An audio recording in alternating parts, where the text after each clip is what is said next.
भाग 8 नए नेताओं के अलग अलग विचार। जुलाई 1928 के कीर्ति में छपे इस लेख में भगत सिंह ने सुभाष चंद्र बोस और जवाहरलाल नेहरू के विचारों की तुलना की है। असहयोग आंदोलन की असफलता के बाद जनता में बहुत निराशा और मायूसी फैली। हिंदू मुस्लिम झगड़ों ने बचा खुचा साहस भी खत्म कर डाला। लेकिन देश में जब एक बार जागृति फैल जाए तब देश ज्यादा दिन तक सोया नहीं रह सकता। कुछ ही दिनों बाद जनता बहुत जोश के साथ उठती तथा हमला बोलती है। आज हिंदुस्तान में फिर जान आ गई है। हिंदुस्तान फिर जाग रहा है। देखने में तो कोई बड़ा जन आंदोलन नजर नहीं आता, लेकिन नींव जरूर मजबूत की जा रही है। आधुनिक विचारों के अनेक नए नेता सामने आ रहे हैं। इस बार नौजवान नेता ही देशभक्त लोगों की नजरों में आ रहे हैं।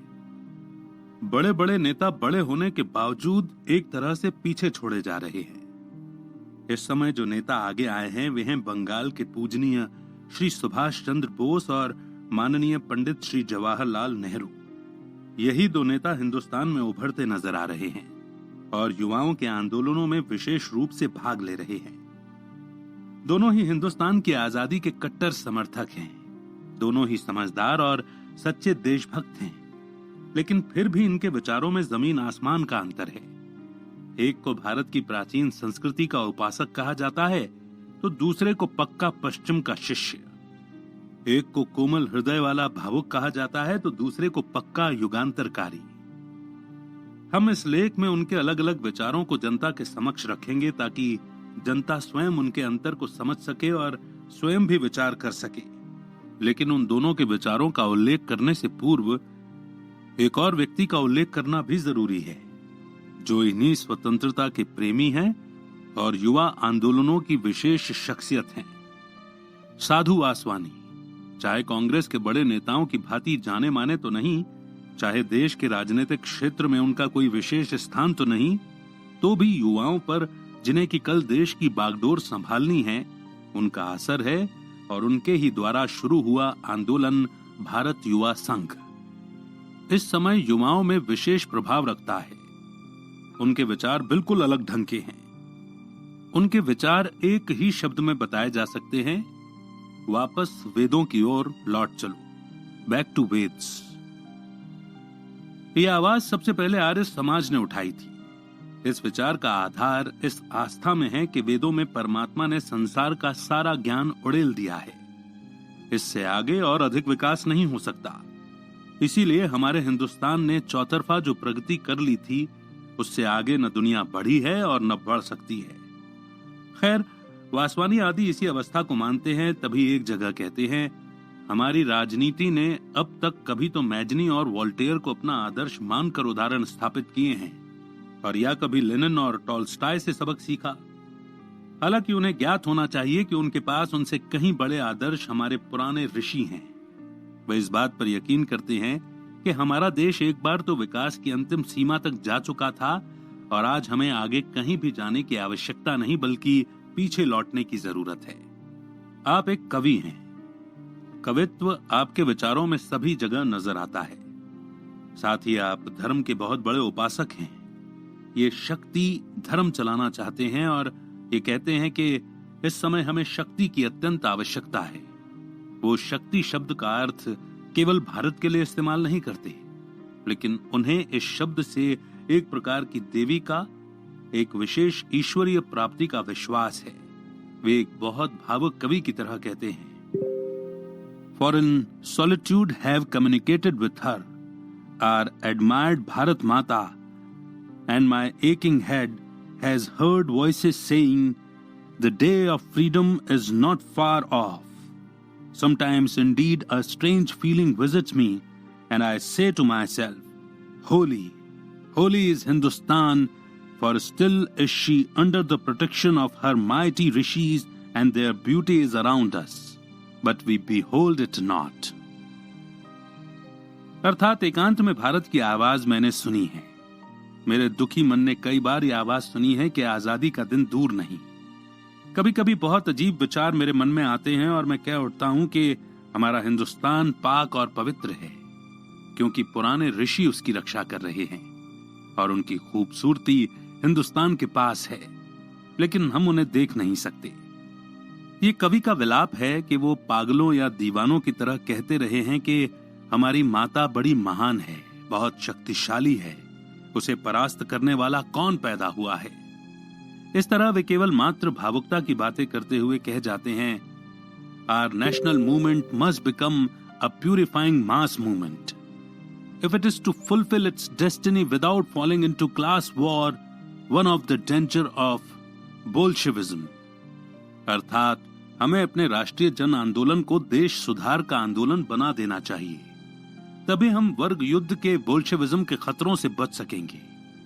वो इतना कहकर ही गरीबों के पास जाओ, गांवों की ओर जाओ, उनको दवा दारू मुफ्त दो, समझते हैं कि हमारा कार्यक्रम पूरा हो गया। वे छायावादी कवि हैं, उनकी कविता का कोई विशेष अर्थ तो नहीं निकल सकता, मात्र दल का उत्साह बढ़ाया जा सकता है। बस पुरातन सभ्यता के शोर के अलावा उनके पास कोई कार्यक्रम नहीं। युवाओं के दिमागों को वो कुछ नया नहीं देते, केवल दिल को भावुकता से ही भरना चाहते हैं।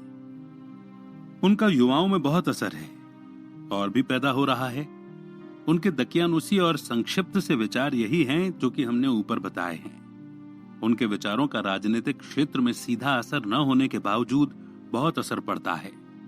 विशेषकर इस कारण के नौजवानों युवाओं को ही कल आगे बढ़ना है और उन्हीं के बीच इन विचारों का प्रचार किया जा रहा है।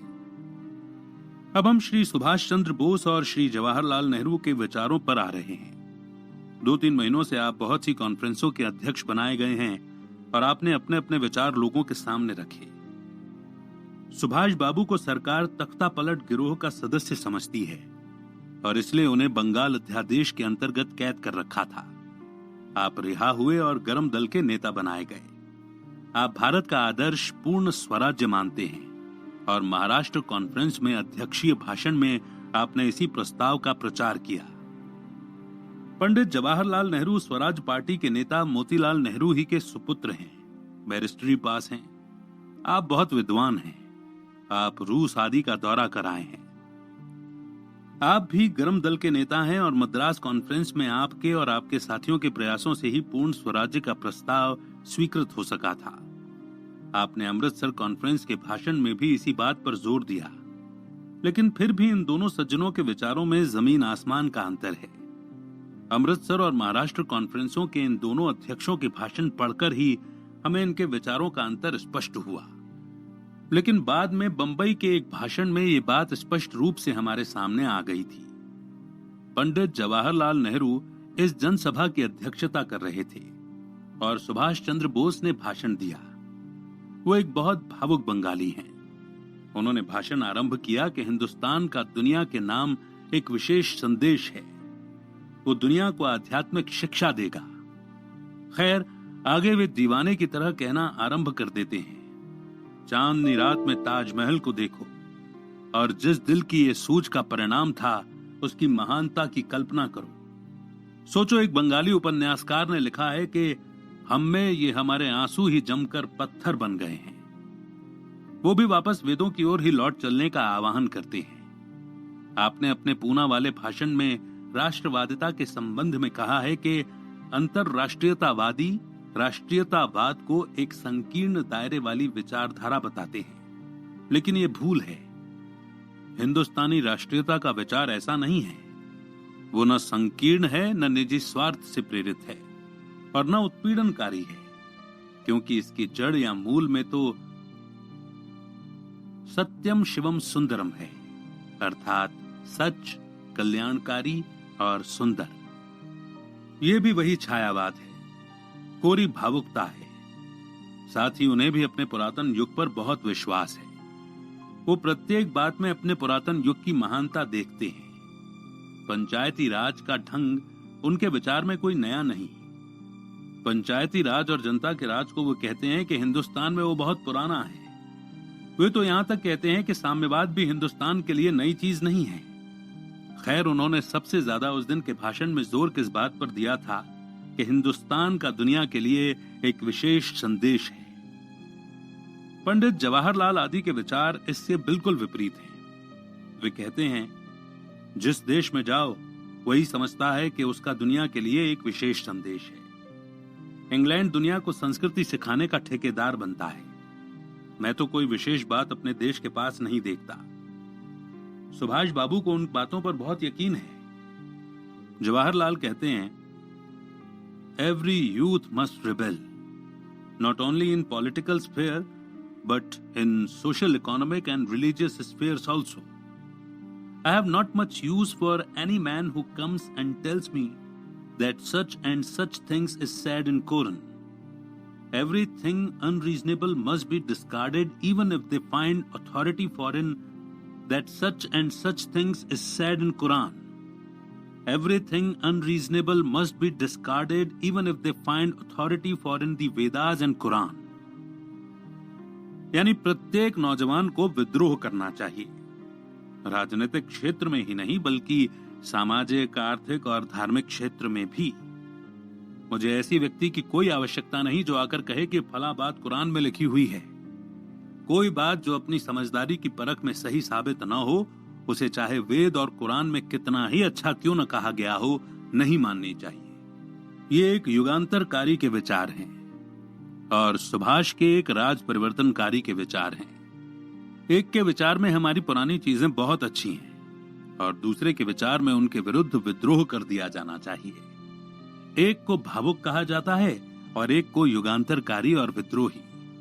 पंडित जी एक स्थान पर कहते हैं, to those who still found cherish old ideas and are striving to bring back the conditions which prevailed in Arabia 1300 years ago or in the Vedic age in India, I say that is inconceivable that you can bring back the hoary past. The world of reality will not retrace its step. The world of imaginations may remain stationary. वे कहते हैं कि जो अब भी कुरान के जमाने के अर्थात 1300 बरस पीछे के अरब की स्थितियां पैदा करना चाहते हैं, जो पीछे वेदों के जमाने की ओर देख रहे हैं, उनसे मेरा यह कहना है कि ये तो सोचा भी नहीं जा सकता कि वो युग वापस लौट आएगा। वास्तविक दुनिया पीछे नहीं लौट सकती।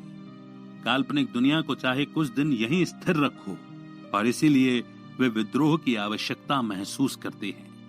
सुभाष बाबू पूर्ण स्वराज्य के समर्थन में हैं क्योंकि वे कहते हैं कि अंग्रेज पश्चिम के वासी हैं, हम पूरब के। पंडित जी कहते हैं कि हमें अपना राज कायम करके सारी सामाजिक व्यवस्था बदलनी चाहिए। उसके लिए पूरी स्वतंत्रता प्राप्त करने की आवश्यकता है। सुभाष बाबू मजदूरों से सहानुभूति रखते हैं और उनकी स्थिति सुधारना चाहते हैं। पंडित जी एक क्रांति करके सारी व्यवस्था ही बदल देना चाहते हैं। सुभाष भावुक हैं दिल के लिए, नौजवानों को बहुत कुछ दे रहे हैं पर मात्र दिल के लिए। दूसरा युगांतरकारी हैं जो कि दिल के साथ साथ दिमाग को भी बहुत कुछ दे रहे हैं। They should aim at Swaraj for the masses based on socialism. That was a revolutionary change which they could not bring out without revolutionary methods. Mere reform or gradual repairing of the existing machinery could not achieve the real power Swaraj for the general masses. अर्थात हमारा समाजवादी सिद्धांतों के अनुसार पूर्ण स्वराज्य होना चाहिए, जो कि युगांतरकारी तरीकों के बिना प्राप्त नहीं हो सकता। केवल सुधार और मौजूदा सरकार की मशीनरी की धीमी धीमी की गई मरम्मत जनता के लिए वास्तविक स्वराज्य नहीं ला सकेगी। यह उनके विचारों का ठीक ठाक अक्स है। सुभाष बाबू राष्ट्रीय राजनीति की ओर उतने समय तक ही ध्यान देना आवश्यक समझते हैं जितने समय तक दुनिया की राजनीति में हिंदुस्तान की रक्षा और विकास का सवाल है। परंतु पंडित जी राष्ट्रीयता के संकीर्ण दायरों से निकलकर खुले मैदान में आ गए हैं। अब सवाल ये है कि हमारे सामने दोनों के विचार आ गए हैं, हमें किस ओर झुकना चाहिए। एक पंजाबी समाचार पत्र ने सुभाष की तारीफ के पुल बांधकर पंडित जी आदि के बारे में कहा था कि ऐसे विद्रोही पत्थरों से सिर मार मार कर मर जाते हैं। ध्यान रखना चाहिए कि पंजाब पहले ही बहुत भावुक प्रांत है। लोग जल्द ही जोश में आ जाते हैं और जल्द ही झाग की तरह बैठ जाते हैं। सुभाष आज शायद दिल को कुछ भोजन देने के अलावा कोई दूसरी मानसिक खुराक नहीं दे रहे हैं। अब आवश्यकता इस बात की है कि पंजाब के नौजवानों को इन युगांतरकारी विचारों को खूब सोच विचार कर पक्का कर लेना चाहिए। इस समय पंजाब को मानसिक भोजन की सख्त जरूरत है और ये पंडित जवाहरलाल नेहरू से ही मिल सकता है। इसका अर्थ ये नहीं है कि उनके अंधे पैरोकार बन जाना चाहिए, लेकिन जहां तक विचारों का संबंध है वहां तक इस समय पंजाबी नौजवानों को उनके साथ लगना चाहिए, ताकि वे इनकलाब के वास्तविक अर्थ, हिंदुस्तान के इनकलाब की आवश्यकता, दुनिया में इनकलाब का स्थान क्या है आदि के बारे में जान सकें। सोच विचार के साथ नौजवान अपने विचारों को स्थिर करें, ताकि निराशा, मायूसी और पराजय के समय में भी भटकाव के शिकार न हों और अकेले खड़े होकर दुनिया से मुकाबले में डटे रह सकें। इसी तरह जनता इनकलाब के ध्येय को पूरा कर सकती है।